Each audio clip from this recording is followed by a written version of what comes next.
ಪಟ್ಟಣದ PM Shri Karnataka public school ಆವರಣದಲ್ಲಿ ರಾಷ್ಟ್ರೀಯ ಹಬ್ಬಗಳ ಆಚರಣೆ ಸಮಿತಿ ವತಿಯಿಂದ 80ನೇ ಸ್ವಾತಂತ್ರ್ಯ ದಿನಾಚರಣೆಯನ್ನು ಸಡಗರ ಸಂಭ್ರಮದಿಂದ ಆಚರಿಸಲಾಯಿತು.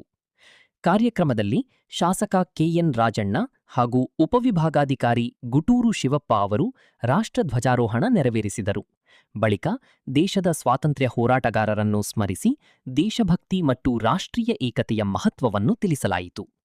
ಏನು ಮಹಾತ್ಮ ಗಾಂಧೀಜಿಯವರ ಆತ್ಮಚರಿತ್ರೆ ನಮ್ಮ ಮಕ್ಕಳಿಗೆ ಆಗಿದ್ದಾಗೆ ಶಾಲೆಗಳಲ್ಲಿ ಯಾವುದಾದ್ರು ಸಂದರ್ಭಗಳಲ್ಲಿ ಅದನ್ನು ಬೋಧನೆ ಮಾಡ್ತಕ್ಕಂಥದ್ದಾಗು ಆ ಒಂದು ಇತಿಹಾಸ, ನಮ್ಮ ಪೂರ್ವಜರ ಇತಿಹಾಸವನ್ನು ನಮ್ಮ ಮಕ್ಕಳಿಗೆ ತಿಳಿಸಿದಾಗ ನಮ್ಮ ಮಕ್ಕಳು ಕೂಡ ನಾವು ಒಂದು ಇತಿಹಾಸವನ್ನು ಸೃಷ್ಟಿ ಮಾಡಬೇಕು ಅಂತಕ್ಕಂಥದ್ದಕ್ಕೆ ಸಾಧ್ಯ ಆಗ್ತದೆ. ಯಾರು ಇತಿಹಾಸವನ್ನು ತಿಳಿತಾರೋ ಅವರು ಮಾತ್ರ ಇತಿಹಾಸವನ್ನು ಸೃಷ್ಟಿ ಮಾಡಲಿಕ್ಕೆ ಸಾಧ್ಯ.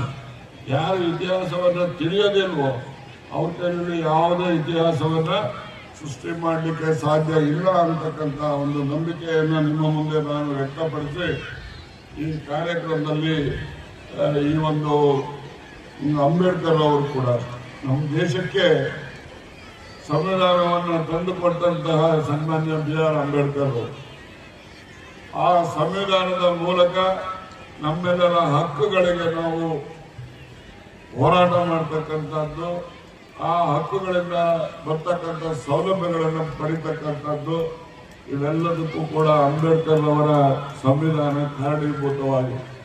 ಇವತ್ತು ಅಸ್ಪೃಶ್ಯತೆಯನ್ನು ನಿವಾರಣೆ ಮಾಡ್ತಕ್ಕಂಥದ್ದಕ್ಕೆ ನಾನು ಒಂದು ಅಂಬೇಡ್ಕರ್ ಅವರ ಒಂದು ಭಾಷಣವನ್ನು ಹಳೆಯದು ಹುಡುಕಿ ನೋಡ್ತಾ ಇದ್ದೆ. ಅವ್ರು ಹೇಳ್ತಾ ಇದ್ರು, ನಮ್ಮ ಜನಗಳಿಗೆ ಕುಡಿಯೋಕೆ ನೀರು ಕೊಡೋದಿಲ್ಲ, ದೇವಸ್ಥಾನಕ್ಕೆ ಹೋಗ್ಲಿಕ್ಕೆ ಅವಕಾಶ ಇಲ್ಲ, ಇಂತಹ ಧರ್ಮ ನನಗೆ ಏನಕ್ಕೆ ಬೇಕು ಅಂತೇಳಿ ಹೇಳ್ತಾರೆ. ಇವೆಲ್ಲವನ್ನು ಕೂಡ ನಾವು ಕೇಳಿದಾಗ ನಮ್ಮ ಪೂರ್ವಜರ ಮುಂದಾಲೋಚನೆ ಎಲ್ಲಿವರೆಗೂ ಇತ್ತು ಅಂತಕ್ಕಂಥದ್ದನ್ನ ನಾವು ಅರ್ಥೈಸ್ಕೊಳ್ಬೇಕು. ಹೀಗಾಗಿ ನಶೆ ಮುಕ್ತ ಇರಬೇಕು ಅಂತೇಳಿ ಸತ್ಯನಾರಾಯಣರವರು ಹೇಳ್ತಾ ಇದ್ರು.